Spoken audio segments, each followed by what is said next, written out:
कपड़ा में नहीं सारा मालू, का करे तू सोहावल जालू, का करे तू सोहावल जालू। कबो जाहिर गंज में भेटालू, का करे तू सोहावल जालू, का करे तू सोहावल जालू।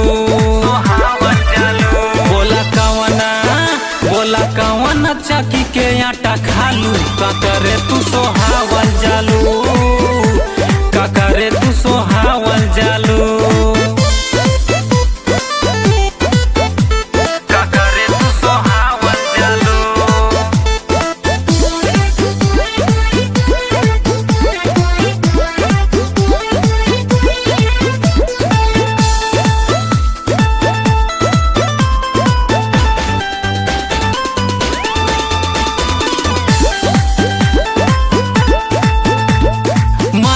गाना खरा ये रानी ये चढ़ली जवानी की साहेबगंज बजरिया में घूमे लुचाऊ पे गोरी उघारी के ढोड़ी। तू अयोध्या सहरिया में, तू अयोध्या सहरिया में मारा गाना खरा ये रानी ये चढ़ली जवानी की साहेबगंज बजरिया में घूमे लुचाऊ पे गोरी उघारी के ढोड़ी।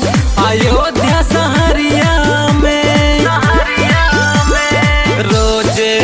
रोजे बारून पे चाट चौमिन खालू, का करे तू सोहावल जालू, का करे तू सोहावल जालू। ए रानी छोटे कपड़ा में नहीं शरमालू, का करे तू सोहावल जालू, का करे तू सोहावल जालू।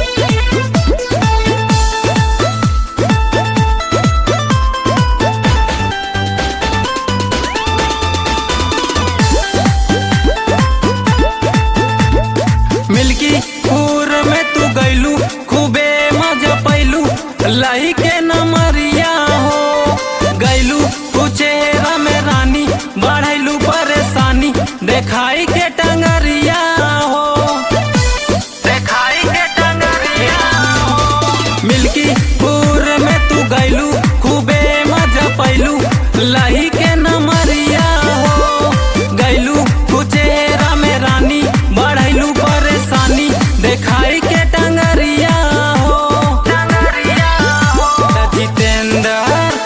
जितेंद्र त्यागी पे लो भालू, का करे तू सोहावल जालू, का करे तू सोहावल जालू।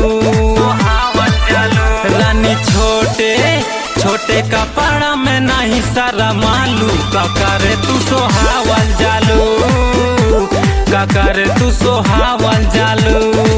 अरे बता दो कहाँ जालू।